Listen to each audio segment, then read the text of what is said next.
1절에서 16절까지 한 절씩 교독하시겠습니다. 제가 먼저 읽겠습니다. 대제사장이 이르되 이것이 사실이냐? 스테판이 이르되 여러분 구형들이여 들으소서.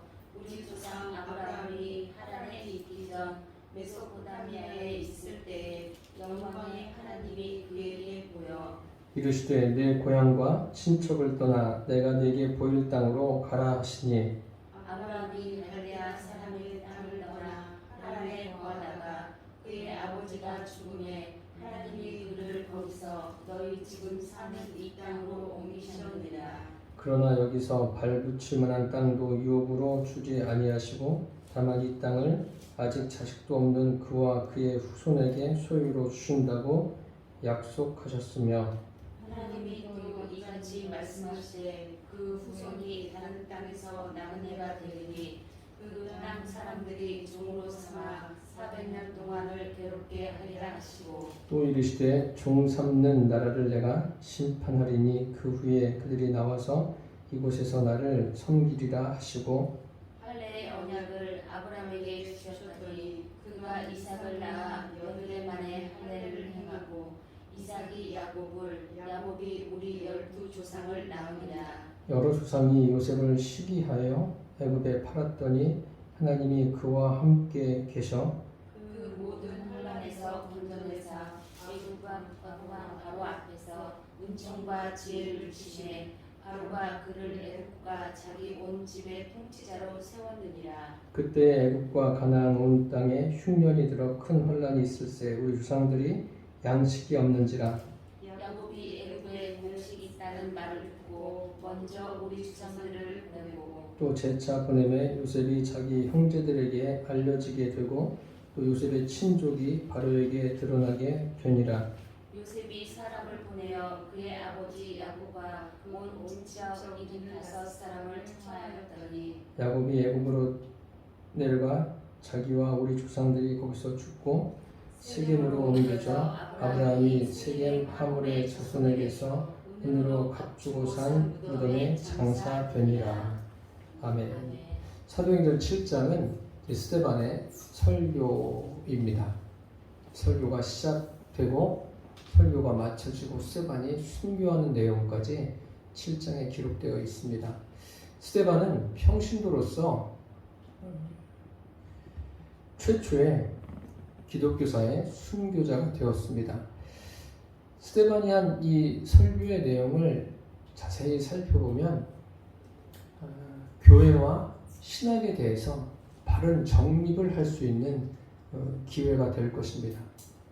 스데반의 이 설교, 이 내용이 구약에 있는 내용을 집약해서 짧게 설교를 하고 있습니다. 설교를 하는데 이 설교를 통해서 신앙이 무엇인가, 믿음이 무엇인가를 우리에게 정확하게 보여주고 있습니다. 신앙, 하나님을 섬기는 것, 믿음이 무엇입니까? 그 믿음은 다른 것이 아니라 하나님만 섬기는 거예요. 성경 66권에 기록된 그 믿음의 사람들은 모두가 다 하나님만 섬기는 그 삶을 살았습니다. 그것이 믿음입니다. 오늘 본문에도 아브라함, 이삭, 야곱, 요셉 그 족장들 아닙니까? 창세기에 기록된 그 족장들에 대해서 간략하게 설명해 놓고 있습니다. 설명해 놓고 있는데 이 사람들의 그 믿음이 무엇인가 그것에 대해서 우리에게 말씀하고 있습니다. 한 청년이 예수님을 찾아와서 선한 선생님이여 내가 무엇을 해야 영생을 얻겠습니까?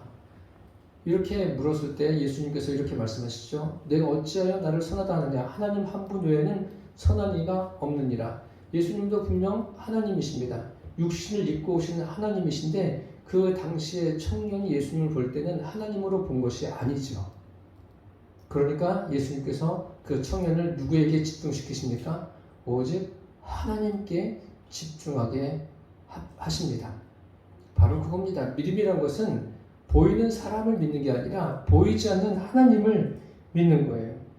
그럼에도 불구하고 많은 사람들이 사람을 대상으로 섬기는 경우가 얼마나 많습니까?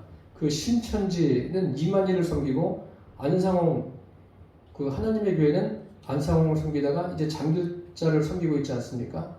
그 통일교는 또 문선명을 섬기다가 그 아들 중에 한 사람이 교주가 돼서 그 단체를 이끌어가고, 이렇게 사람에게 집중되어 있는 것이 대부분의 이단이고 사이비한 단체들입니다.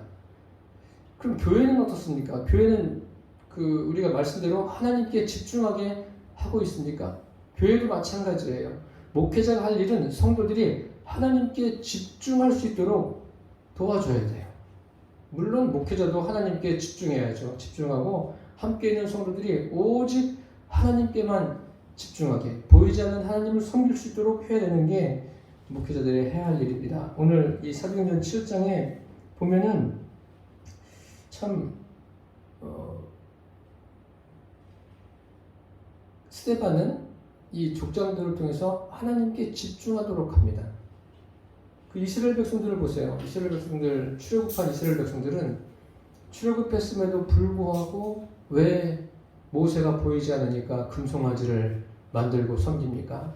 다른 게 아니라 그들은 출애굽해서 나왔지만 누구를 섬긴 거예요? 결과적으로 눈에 보여지는 모세를 섬긴 거예요. 그래서 참 이런 부분들이 그 성경을 읽으면서 안타까운 겁니다. 안타까우면서 우리는 그럼 어떻게 하고 있나, 우리 자신을 돌아볼 수 있는 믿음의 사람들이 되어야 합니다. 성경에 또 사무엘서에 보면 한나 시대에 그 제사장이 엘리 아닙니까? 엘리가 제사장인데 우리가 다 알고 있는 대로 엘리는 하나님을 제대로 섬기지를 않았습니다. 그럼에도 불구하고 한나는 그 사람에게 집중하지 않고 하나님께 집중합니다. 그래서 하나님께로부터 사무엘이란 아들을 선물로 받지 않습니까? 사무엘 역시 어디에서 신앙생활합니까? 엘리 밑에서 신앙생활합니다.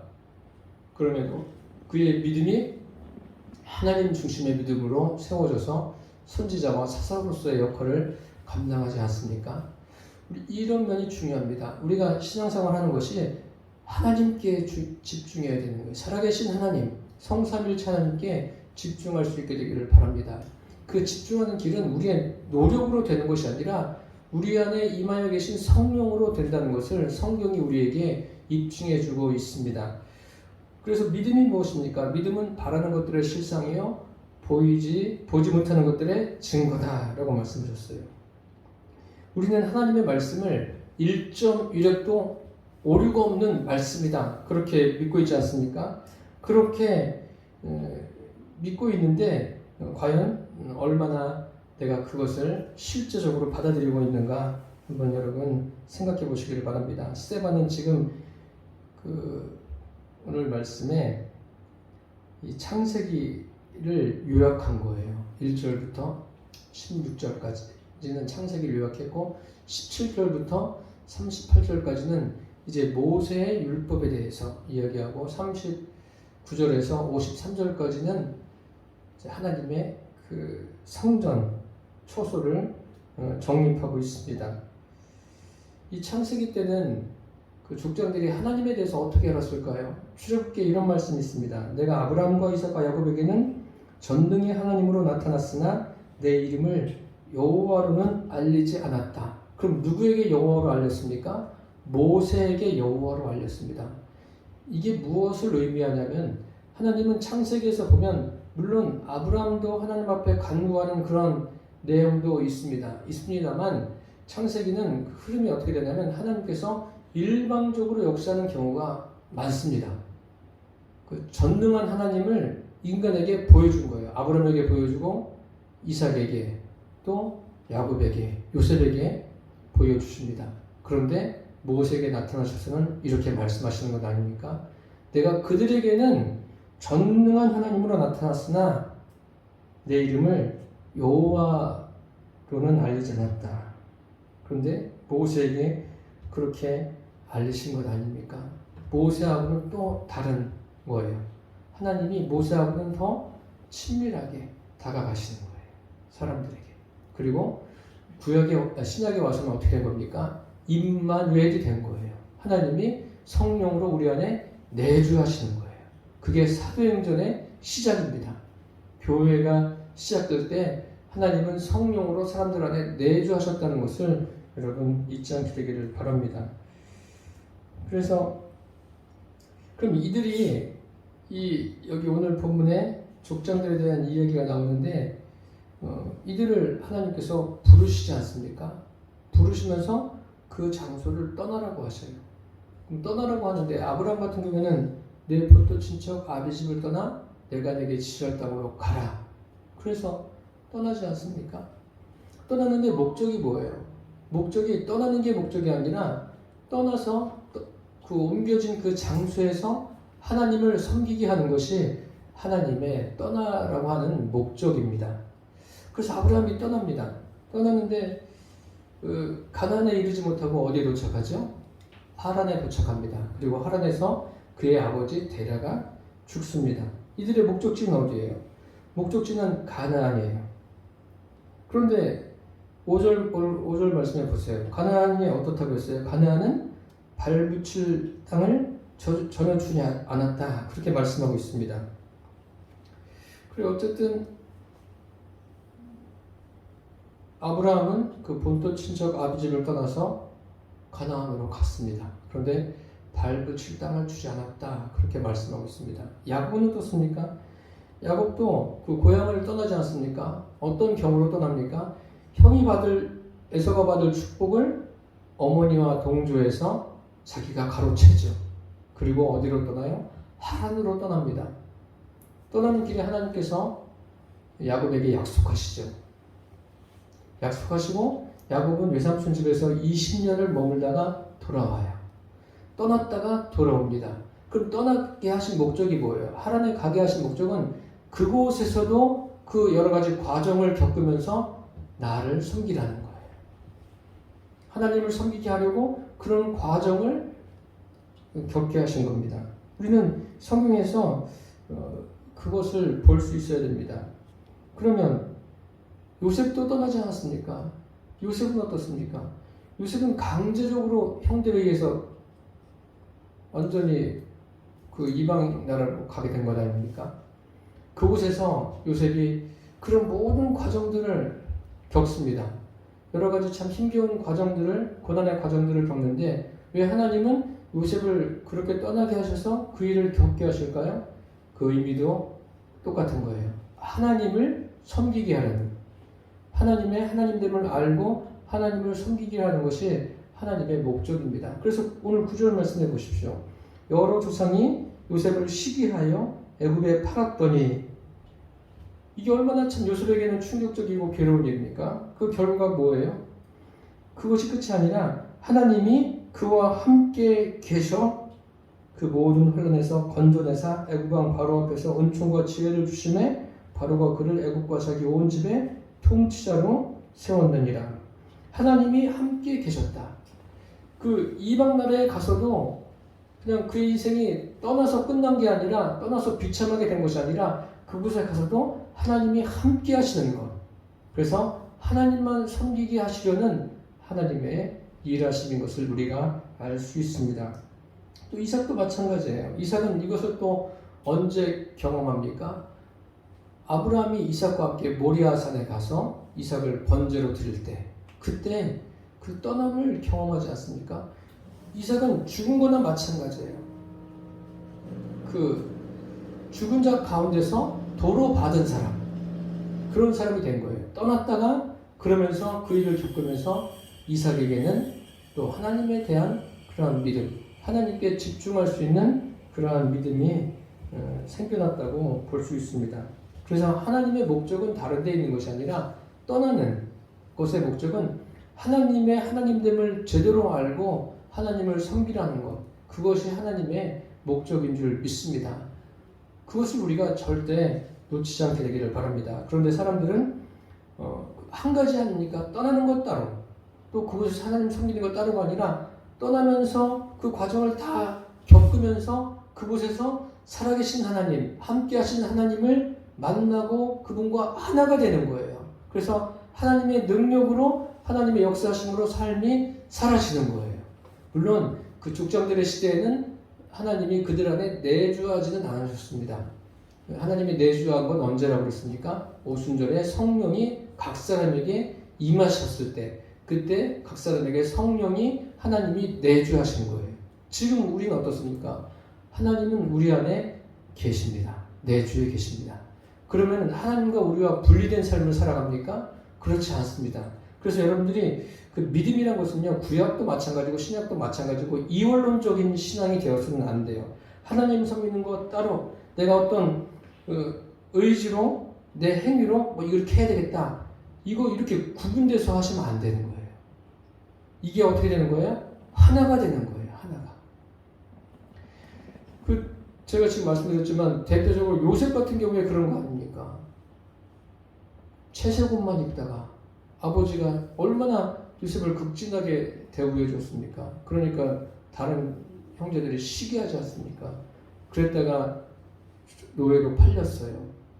팔린 삶이 얼마나 참 괴로웠겠습니까? 그런데 그것이 감당되어졌다는 것은 무엇을 의미합니까? 하나님이 함께 계시고 함께 계신 것이 내가 하나님이 함께 계시니까 이렇게 해야지 그게 아니라 함께 계시니까 자연스럽게 하나님이 원하신 삶으로 사라진 거예요. 그거를 누가 본 겁니까? 주변에 있는 사람들이 보게 된 거예요. 아, 저 사람은 하나님이 함께 하는구나. 그러니까 함부로 하지 못하지 않습니까? 그런 거예요. 믿음이 그런 겁니다. 저와 여러분의 믿음이 주님 보실 때 그 주님과 하나된 믿음으로 세워지게 되기를 바랍니다. 내가 뭐 결심하고 이건 내가 실천해야 되겠다. 이건 내가 의지를 가지고 해야 되겠다. 물론 사람의 의지가 작동을 해야죠. 작동을 해야 되지만 그 모든 게 다 내 안에 있는 성령으로 되어지게 되기를 바랍니다. 내 안에 있는 하나님의 말씀으로 되어지는 저와 여러분이 되시기를 축복합니다. 1절부터 보시면 1절에 대제사장이 이르되 이것이 사실이냐라고 묻지 않습니까? 이것은 지금 뭐예요? 14절에 보니까 그의 말에 이 나사렛 예수가 이곳을 헐고 또 모세가 우리에게 전하여 준 규례를 고치겠다 함을 우리가 들었노라. 이게 사실이냐? 이렇게 묻는 거예요. 뭐 이것에 대한 답변을 하기 전에 대제사장이 무엇입니까? 외형적으로 볼 때는 이스라엘의 종교적인 지도자예요. 외적으로는 그 하나님의 사람 아닙니까? 대제사장은. 그런데 내적으로 보면 뭐예요? 내적으로는 그곳에는 하나님이 안 계신 거예요. 외형적인 것만 번들어하는 거예요. 이런 사람은요, 여기 이제 이삭이 할례 받은 이야기도 나오지만 그 할례라는 것은 그 육신에만 행하는 것이 아니라 마음에도 할례를 행해야 하는 거예요. 이 대제사장에게는 그런 게 없습니다. 외적으로 하나님의 사람인데 내적으로는 하나님이 그 안에 안 계셔요. 외형적으로는 그 성도 같은데 하나님이 그 안에 안 계신 사람들이 있다는 거예요. 우리는 그런 사람이 아니라 외형적으로 보나 내적으로 보나 하나님과 함께하는, 성령님과 함께하는 그런 믿음의 사람으로 세워지게 되기를 바랍니다.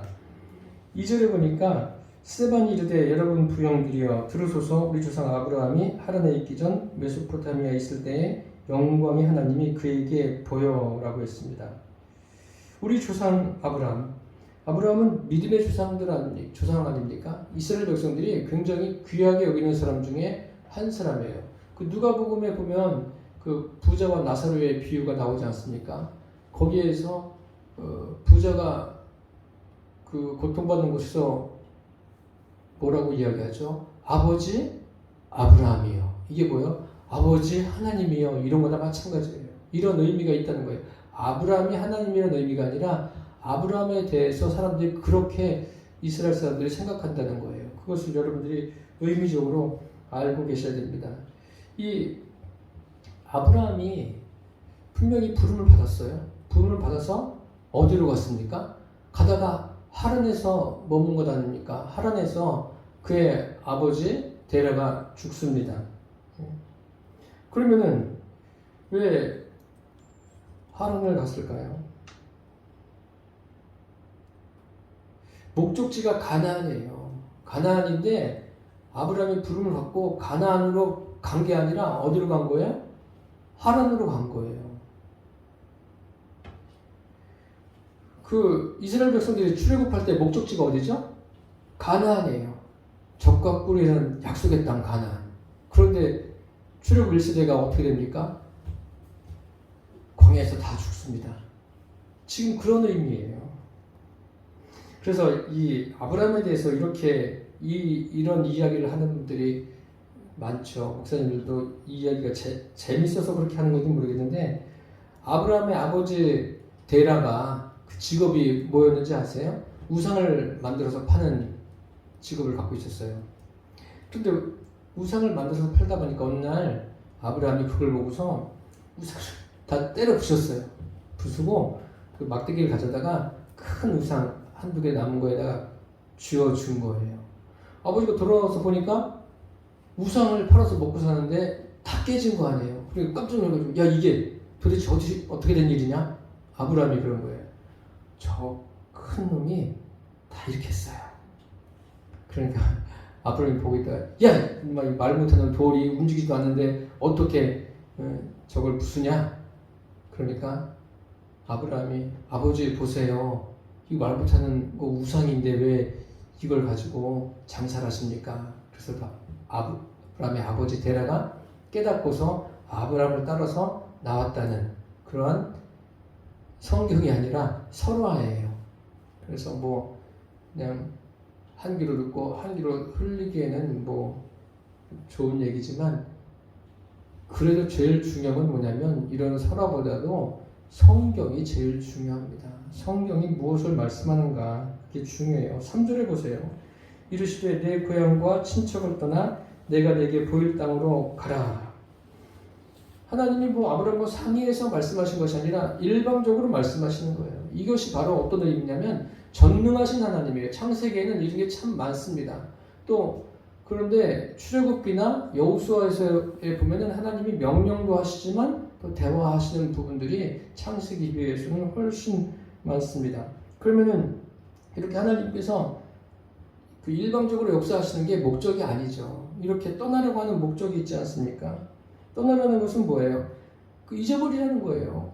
이곳에 있는 모든 것들을 잊어버리고 내가 내게 지시한 땅으로 가서 그곳에서 하나님과 하나됨을 이루라는 거예요. 하나님과 화목을 이루라. 그래서 신약 성경의 표현을 하면 임마누엘을 이루라는 거예요. 하나님과 하나됨. 이것이 바로 신앙입니다.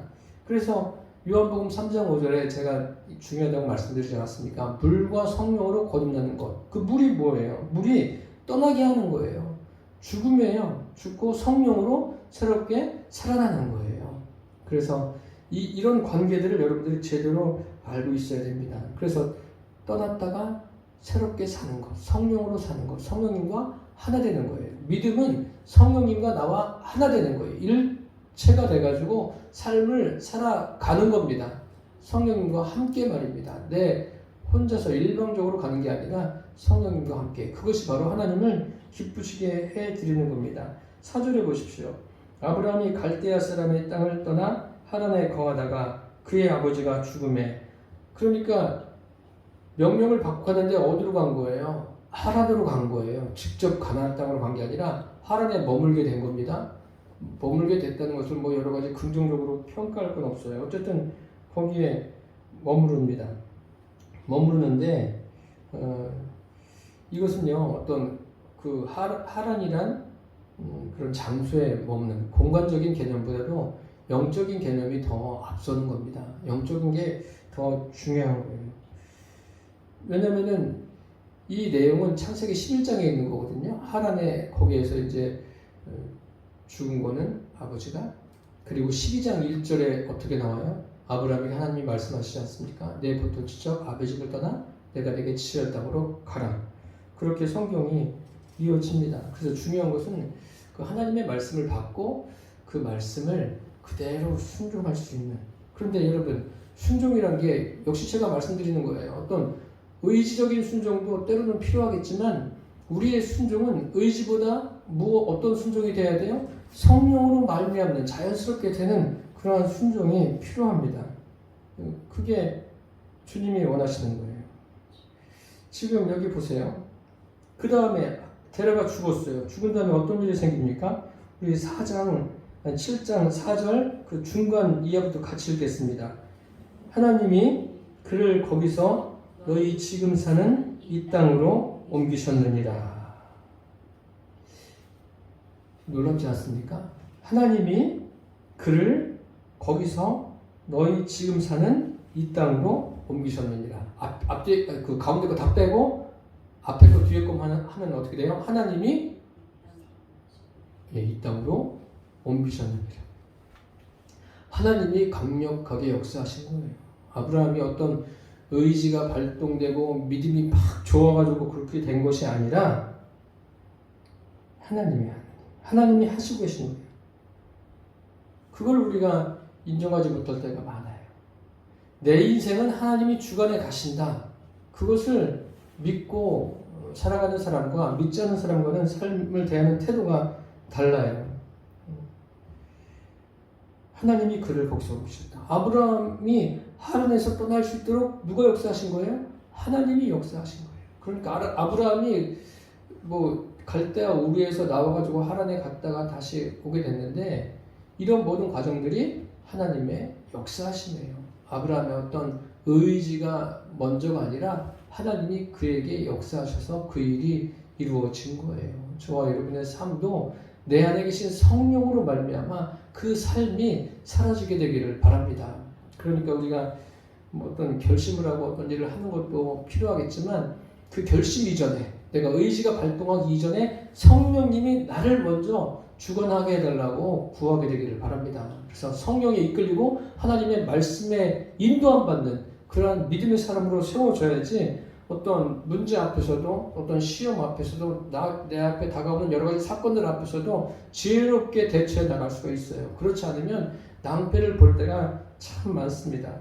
5절 말씀해 보세요. 5절을 보니까 그러나 여기서 발붙일 만한 땅도 유업으로 주지 아니하시고 발붙일 만큼도 유업으로 주지 않으셨다. 그럼 이 땅이 목적이 아니라는 거죠. 이 땅이 목적이면 발붙일 만큼이라도 줬어야 되는 거 아닙니까? 그럼 뭐예요? 목적이 뭡니까? 목적이 눈에 보여지는 이 땅이 아니라 눈에 보이지 않는 천국이 목적이라는 것을 여기서도 우리에게 알려주시는 거예요. 그러니까 이런 것을 보면서 물론 그 땅에 거주하게 하시죠. 하나님께서 결국은 거주하게 하시는데 그 땅 자체에 사는 것이 목적이 아니라 그것을 통해서 말씀하시는 것이 무엇이냐면 천국을 말씀하시는 거예요. 너희들이 영원히 거할 곳이 어디냐? 천국이라는 거예요. 거기에 소망을 두고 살라는 거예요. 이스라엘 백성들이 출애굽할 때 소망은 어디예요? 가나안 땅이 소망 아닙니까? 소망인데 그 가나안 땅은 무엇을 의미합니까? 장차 믿음의 사람들이 영원토록 하나님을 찬양하며 살게 될 곳 천국을 의미하는 거예요. 그러니까 저와 여러분이 이 땅에 발붙이고 살지만 우리는 이 땅에 발붙일 곳이 없는 거예요. 우리의 영원한 도성 하나님의 나라가 우리를 기다리고 있다는 것을 기억하시고 이 땅에서도 어느 곳에 거하든지 내가 어떤 모양으로 살든지 자신 있게 아주 힘차게 당당하게 살아내시기를 바랍니다. 그리고 여기 보니까 아직 자식도 없는 그와 그의 후손에게 소유로 주신다고 약속하셨으며 자식이 없지 않았습니까? 이것은 이삭을 얘기하는 거예요. 이삭은 예수 그리스도의 예표가 됩니다. 이런 부분은 제가 자세하게 설명을 안 드리겠습니다. 그래서 믿음이란 것은 뭐냐면 보이지 않는 것을 믿는 게 믿음입니다. 근데 보이지 않는 것을 보는 것처럼 하나님이 보이지 않지만 실제 계신 것처럼 실제예요. 또 실제로 계신데 우리가 보지 못할 뿐이죠. 그것을 우리가 누리면서 살아가야 합니다. 6절에 보니까 하나님이 또 이같이 말씀하시되 그 후손이 다른 땅에서 나그네가 되리니 그 땅 사람들이 종으로 삼아 400년 동안을 괴롭게 하리라 하시고 그 시가 다른 땅에 나그네가 되었다. 이거는 우리가 이스라엘 백성들이 애굽에서 나그네가 되었다라는 것을 알고 있지 않습니까? 그래서 그 나라에 사는 것으로 끝나는 것이 아니라 하나님은 약속하신 대로 그들을 모세를 보내셔서 출애굽하게 하시지 않습니까? 이렇게 하나님은 말씀을 이루어 가시는 분이세요. 말씀하신 것을 반드시 이루시는 분이세요. 그렇다면 이 성경은 뭐예요? 하나님의 말씀이에요. 하나님이 반드시 이루십니다. 하나님은 모든 것의 처음과 나중이 되십니다. 그럼 과정은 없는 건가요? 아니에요. 처음과 나중이 됐다는 것은 이 모든 과정까지도 하나님이 주관해 가신다는 거예요. 온 우주 만물만 그런 것이 아니라 각 개인도 그렇습니다. 그렇기 때문에 내 인생 누가 이끌어 가십니까? 살아계신 하나님이 이끌어 가십니다. 처음과 나중이 되시는, 나의 처음과 나중이 되시는 하나님이 나를 인도해 가시는 거예요. 그래서 매일같이 우리가 주님께 물으세요. 묻고 주님과 그 친밀하게 교제하면서 살아가십시오. 살아계시지 않습니까, 하나님은? 그래서 그분으로부터 답을 얻어내기를 바랍니다. 그분은 우리에게 이 성경을 통해서 답을 다 주셨어요. 그래서 이 말씀이 깨달아지고 또 이 말씀이 내 삶에 이루어지는 것을 보게 해달라고 주님께 구하게 되기를 바랍니다. 주님이 이루어 가십니다. 그 7절에 보면 또 이르시되 종 삼는 나라를 내가 심판하리니 그 위에 그들이 나와서 이곳에서 나를 섬기리라 하시고, 종 삼은 나라 어디죠? 애굽 아닙니까? 애굽. 애굽은 결국 무엇을 의미하냐면 육신을 의미하는 거예요. 애굽이 하나님 앞에 심판을 받지 않습니까? 하나님 앞에 모든 인생이 다 심판대 앞에 서게 되어 있습니다. 그렇기 때문에 우리가 신앙생활을 하더라도 뭐 하나님을 두렵게 생각하는 것이 아니라 하나님께서 어떻게 앞으로 행하실 것인가에 대해서 그것을 제대로 알고 삶을 살아간다면 여러분이 인생에서 어떤 일을 겪더라도 그것 때문에 크게 절망하지 않습니다. 제대로 알고 있으면. 그리고 아주 육신적으로 기쁜 일이 있어도 그것 때문에 너무 그곳에 빠지지 않습니다. 왜요? 눈에 보여지는 이 세상은 잠시 있다 가는 거예요. 거기에 우리가 마음을 두는 것이 아니라 영원한 것에 마음을 두고 살게 되기를 바랍니다. 그래서 7절 끝부분에 참 귀한 말씀이 있습니다. 그들이 나와서 이곳에서 나를 섬기리라. 이곳은 어디겠습니까? 가나안이겠죠. 가나안인 거예요. 영적으로 보면 어디라고 말할 수 있습니까? 천국인 거예요. 천국에서 하나님을 섬기는 것. 그것이 이제 앞으로 우리에게 남겨진 거예요. 이 땅에서도 우리가 하나님을 섬기지 않습니까? 이 정도가 아니라 이제 천국에서는 영원 무궁토록 주님을 찬양하는 거예요. 지금 우리가 하나님을 섬기는 것과는 차원이 다르겠죠. 네. 그것을 우리가 잊지 않기를 바랍니다. 8절에 할례의 언약을 아브라함에게 주셨더니 그가 이삭을 낳아 여드레 반에 할례를 행하고 이삭이 야곱이 우리 12조상을 낳으니라. 할례에 관한 이야기가 나오는데 이것은 아까도 말씀드렸지만 외형적인 그런 의미보다도 영적인 의미로 받아들이셔야 됩니다. 무엇인가 하면 그 육신에 행하는 할례, 그 이스라엘 백성들은 율법을 지켜야 된다. 그래서 거기에 꽂혀 있지 않습니까? 그것이 아니라 할례를 어디에 하라고요? 마음에 하라는 거예요. 마음에 하는 거예요. 마음에 할례를 하는 겁니다. 그래서 이 할례를 통해서 내가 하나님 앞에 그 중심을 드리는, 내 마음을 드리는 그런 믿음의 사람이 되어야 됩니다. 그리고 9절에 여러 조상이 요셉을 시기하여 애굽에 팔았더니 하나님이 그와 함께 계셔. 이게 이제 제일 중요한 말씀이죠. 하나님이 그와 함께 계셨다. 이 형제들은 전혀 생각하지 못했던 거죠. 그냥 팔면 끝이라고 생각한 거 아니에요. 팔면 그 알토니가 빠진 것처럼 야 이제 됐다. 요셉 하나 우리 눈앞에서 없어졌으니까 됐다. 그런데 요셉을 통해서 자기들이 그렇게 큰 은혜를 받을 줄은 생각이나 했겠습니까? 그런 생각 못했죠. 근데 팔려가는 요셉은 얼마나 그 시간은 괴로웠겠습니까? 괴로웠지만 팔려가서 요셉이 경험한 건 무엇입니까? 아, 하나님이 함께 하시는구나. 내가 지금 이런 고난의 상황에 있지만 하나님이 나와 함께 하셔서 이렇게 이끌고 가시는구나. 그것을 계속 경험하다가 그러면서 나중에 누구를 만난 겁니까? 형제들을 만나게 되지 않습니까?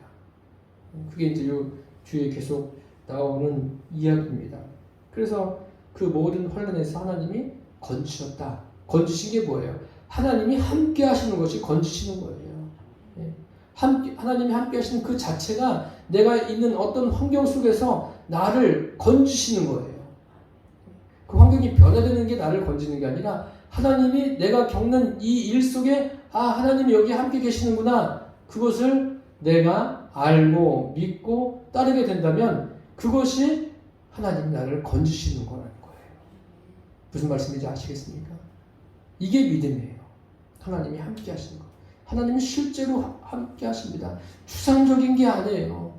추상적인 게 아니에요. 맨날 하나님 나와 함께 해주세요. 이렇게 안 하셔도 돼요. 나와 함께 하신 하나님 감사합니다. 내가 하나님의 성령으로 나와 함께 계심을 풍족하게 누리게 해달라고 구하십시오. 내 영적으로 무뎌짐이 영적으로 민감해져서 하나님이 성령으로 나와 계셔서 나의 인생길을 이렇게 이끌고 가심을 누리게 해달라고 기도하십시오. 여러분들이 직장 생활을 하시든 사업을 하든 어느 곳에 계시든 어떤 일을 겪든 그곳에서 하나님이 함께 계심을 누리게 해달라고 주님 앞에 요청하시기를 바랍니다. 하나님이 함께 하시면 그게 믿음이에요. 그리고 그곳에서 무엇을 겪든 주님께서 어떻게 일하시는가를 보게 될 줄 믿습니다. 여기 보세요. 그 모든 환난에서 건져내사 상황을 다 바꿔버리세요. 하나님이. 내가 바꿔가는 게 아니에요. 하나님이 바꾸세요. 그것이 뭐예요? 그게 함께 하심의 진리예요. 함께 하시면 하나님이 어떻게 바꾸시는지 나만 보는 게 아니라 나도 경험하지만 주변 사람들이 다 본다니까요. 요셉이 그런 거 아닙니까?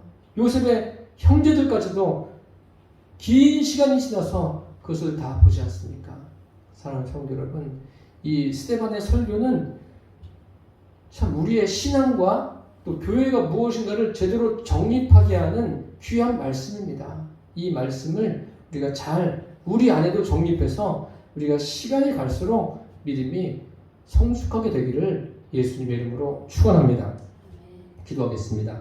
살아계신 주님, 신앙은 사람을 섬기는 것이 아니라 살아계신 하나님을 믿고 섬기는 것입니다. 우리가 하나님이 성령으로 함께 하심을 믿고 우리의 삶에서 성령님께서 나를 통해서 어떻게 역사하시는 것을 보고 누리게 하여 주옵소서.